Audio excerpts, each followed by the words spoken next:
Hello friends. तो अब तक देखा हम लोगों ने कि पॉजिटिव इंटरेक्शंस। पॉजिटिव इंटरेक्शन में क्या होता है कि दो जो स्पीसीज जो पॉपुलेशन होते हैं उनमें से किसी ना किसी एक स्पीसीज को या दोनों स्पीसीज को जो है बेनिफिट होता है। तो हमारे नेचर में all interactions are not positive, there are many interactions also which are negative. तो ऐसी इंटरेक्शन में जो सबसे पहली इंटरेक्शन हम लोग देखने वाले हैं वो देखने वाले हैं प्रिडेशन। तो जैसा कि आप इस डायग्राम में देख सकते हो, एक जो लायन है वो एक डियर को कंज्यूम करने के लिए, पहले उसने उसका शिकार किया, अभी उसको वो कंज्यूम करने के लिए जाएगा। This is a very typical example of predation. और मोस्टली लोगों को जब भी प्रिडेशन का नाम आता है तो हम लोग सोचते हैं प्रिडेटर। प्रिडेटर वो है कि लार्ज मैमल होता है, एक लार्ज एनिमल होता है, कार्निवोर होता है, जो दूसरे जो शॉर्ट या स्मॉल जो स्पीसी होता है उसको हंट करता है, उसको किल करता है और उसको फिर कंज्यूम करता है। But predation in general is very broad then that a narrow expression of deer and a lion. ठीक है, तो सबसे पहले तो हमें ये जानना है कि प्रिडेशन जो है एक नेगेटिव इंटरेक्शन है। एग्जाम में कई बार क्वेश्चन आ जाता है which of the following type of interaction is called is negative interaction. इस पिक्चर में जो आप देख रहे हो, एक लायन को देख रहे हो, एक डियर को देख रहे हो। Lion is a different species, deer is a different species. तो जब दो स्पीसी इस तरह में आपस में इन्वॉल्व होते हैं, डिफरेंट स्पीसीज, तो it is inter species predation. एक चीज आपको और यहाँ पे ध्यान रखनी है, जब इस तरह के दो स्पीसी होते हैं जो प्रिडेशन में इन्वॉल्व होते हैं, इस तरह में नेगेटिव इंटरेक्शन होता है, तो यहाँ पे जो एक स्पीसी होता है वो लार्ज होता है, तो डेफिनेटली एक स्पीसी जो है वो पावरफुल होगा। लेकिन जो दूसरा स्पीसी होता है वो स्मॉल होता है, वीक होता है, तभी तो वो हंट हो जाता है। अगर उसके वो इक्वल होता तो डेफिनेटली इसको वो फाइट करता है ना, और बच के निकल सकता था। लेकिन बिकॉज एक लार्ज है एक वीक है, तो लार्ज जो प्रीडेटर होता है, लार्ज स्पीसीज को हम बोलते हैं प्रीडेटर, और जो स्मॉल स्पीसी होता है उसको बोलते हैं प्रे। तो प्रीडेटर जो है, predator consumes the prey for the food requirement, for the nutrition, for the energy. ये जो नेगेटिव इंटरेक्शन होती है, जो प्रिडेशन होती है, this is very very beneficial for our ecosystem. थोड़ा सा इमेजिन कीजिए, सपोज कोई फॉरेस्ट एरिया है, कोई ग्रास लैंड है, अगर वहां पे डियर की पॉपुलेशन बहुत ज्यादा हो गई। Now deer is a herbivore, है ना, तो बिकॉज डियर की पॉपुलेशन ज्यादा हो गई है, तो इस केस में ऐसा हो सकता है कि those deers are consuming lot of grass. तो हो सकता है ज्यादा डियर की पॉपुलेशन होने की वजह से, ज्यादा हर्बीवोर्स की पॉपुलेशन उस एरिया में होने की वजह से वहां पे जो है ग्रास कम हो सकता है, and it can lead to desertification also, semi desertification और कंप्लीट डेजर्टिफिकेशन ऑल्सो। क्योंकि जब ग्रास कवर ही कम हो जाएगा तो it will reduce the basic vegetation of that particular area. Herbivores होते हैं, उनकी पॉपुलेशन एक लेवल से ज्यादा ना बढ़े और वो हमारे इकोसिस्टम को नेगेटिवली इंपैक्ट ना करें, इसलिए वहां पे प्रीडेटर्स का होना बहुत जरूरी है, ताकि प्रीडेटर्स जो हैं उनकी पॉपुलेशन को मेंटेन कर सकें। प्रीडेटर और प्रेज की पॉपुलेशन जब आपस में मेंटेन होगी तो डेफिनेटली हमारा इकोसिस्टम भी प्रॉपरली बैलेंस रहेगा। तो प्रीडेटर और प्रे की पॉपुलेशन की जो रेशो इस तरह से होना चाहिए कि ना तो प्रीडेटर की पॉपुलेशन बहुत ज्यादा होनी चाहिए, ना प्रे की पॉपुलेशन बहुत ज्यादा होनी चाहिए। तो इस तरह से होनी चाहिए कि डिमांड और सप्लाई वाला जो बैलेंस है वो बना होना चाहिए। ठीक है, इस तरह के इंटरेक्शन को हम जो है एंटागोनिस्टिक इंटरेक्शन भी बोलते हैं। एंटागोनिस्टिक मतलब this is not friendly, this is unfriendly interaction, so that is why एक और नाम है इसका एंटागोनिस्टिक इंटरेक्शन। कई बार ऐसा होता है एग्जाम में, यूपीएससी वगैरह में, वो आपको जो है उसका जो पॉपुलर नेम होता है उसको देने की बजाय वो आपको जो है एक दूसरा नाम जो है, जो सिनोनिम या दूसरी टर्म उसके लिए यूज होती है, उसको भी दे सकते हैं कई बार। So now you need to know that predation is called antagonistic interaction also. किसी एक पर्टिकुलर एरिया में या कोई ग्रास लैंड है, कोई फॉरेस्ट एरिया है, वहां पे कई तरह के हर्बीवोर्स हो सकते हैं। वहां पे डियर भी हो सकता है, वहां पे काऊ भी हो सकती है, वहां पे बफेलो भी हो सकती है, वहां पे दूसरे हर्बीवोर्स भी हो सकते हैं। ठीक है, तो जब एक एरिया में इतने हर्बीवोर्स हैं, यानी कि वहां पे प्रॉपरली बायोडाइवर्सिटी मेंटेन है। ये बायोडाइवर्सिटी मेंटेन करने की जो काम है वो है प्रीडेटर का। देखिए, अगर प्रीडेटर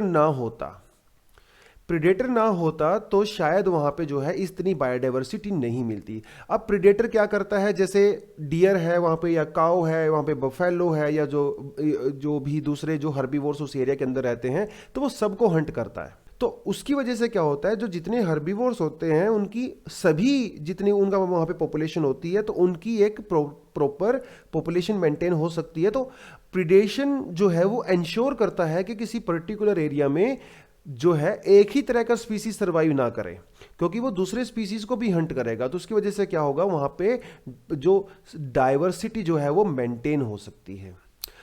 ये एग्जाम में क्वेश्चन आ सकता है, बहुत ही क्रिटिकल ये स्टेटमेंट है कि प्रीडेटर्स जो होते हैं वो इंश्योर करते हैं कि किसी पर्टिकुलर एरिया में स्पीसी डाइवर्सिटी बनी रहे।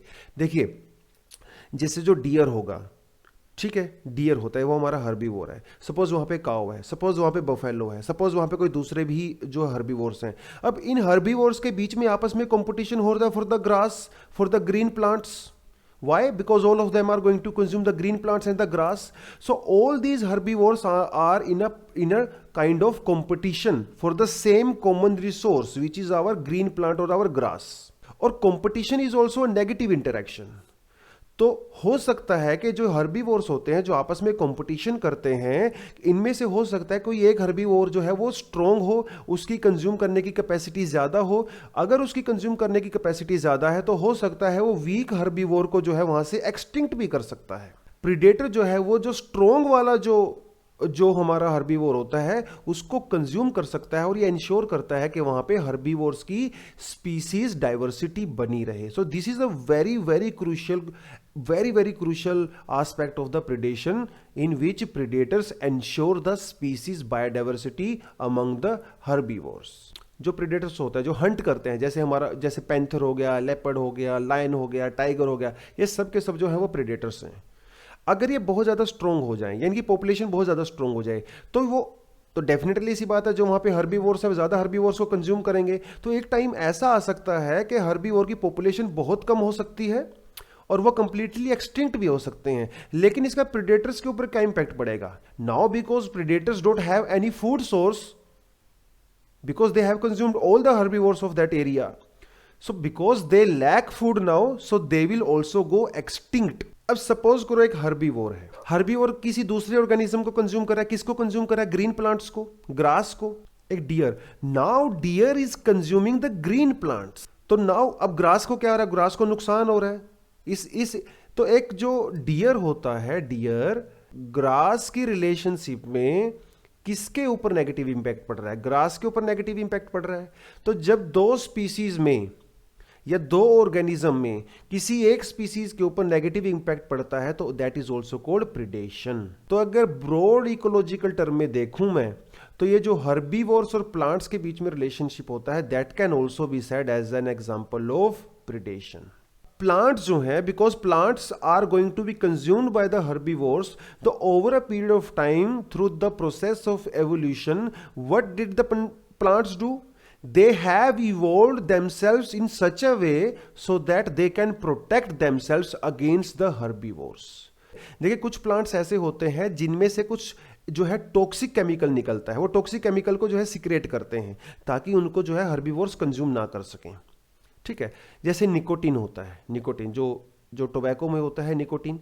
तो जो टोबैको प्लांट होता है वो निकोटीन को क्यों प्रोड्यूस करता है? एक्चुअली निकोटीन जो है उसका बाई प्रोडक्ट नहीं है।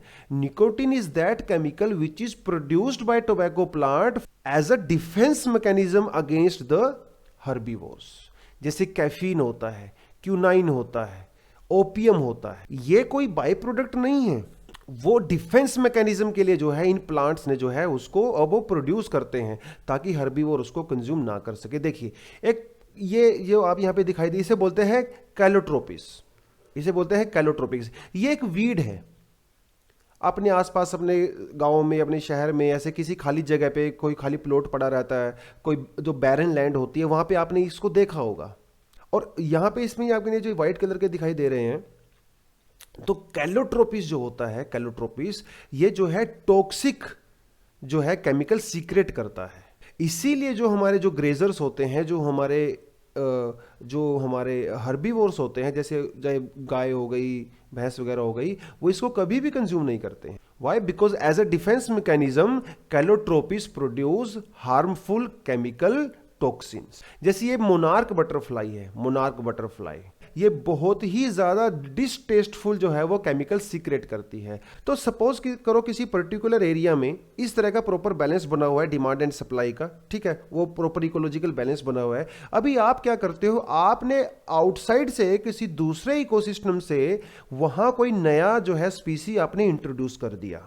अब उस नए स्पीसी के अगेंस्ट में जो है, अब वहां के जो प्रीडेटर्स है वो तो उस नए स्पीसी को पहचानते नहीं, so they are not going to consume that new species which is introduced from outside into that ecosystem।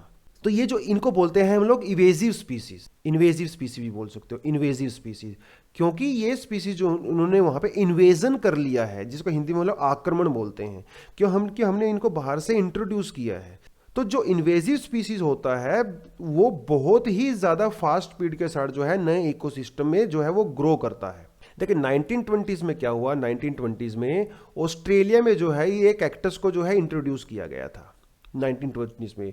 ये वहाँ का इंडिजिनस नहीं है, तो वहाँ के जो लोकल प्रेडेटर्स हैं they don't know about this, they don't have any sort of mechanism against this, they have never seen that kind of cactus in their life। तो कैक्टस ने क्या किया, बिकॉज कैक्टस के वहां पे प्रीडेटर्स नहीं हैं, उसको कंज्यूम करने वाला कोई नहीं है, तो कैक्टस जो है एक दो डिकेड के अंदर ही ऑस्ट्रेलिया में जो है चारों तरफ फैल गया। Cactus has covered like millions and millions of hectares in Australia। तो it created like lot of menace in Australia। तो इसके अगेंस्ट में, बिकॉज वहां पे कोई लोकल प्रेडेटर नहीं था, तो एक मोथ को इंट्रोड्यूस किया गया from South America. Now this moth happily consumes the cactus. तो for this cactus this moth is a predator. Now ये मोथ जो है वो इसको कंज्यूम करता है। 1950s में इसको इंट्रोड्यूस किया गया था ऑस्ट्रेलिया में, एंड नाउ जो है कैक्टस की पॉपुलेशन को वहां पे कंट्रोल किया जा सकता है। देखो ये होता है प्रेडेटर और प्रे का जो है रिलेशनशिप। सेकंड जो नेगेटिव इंटरेक्शन है वो है कंपटीशन।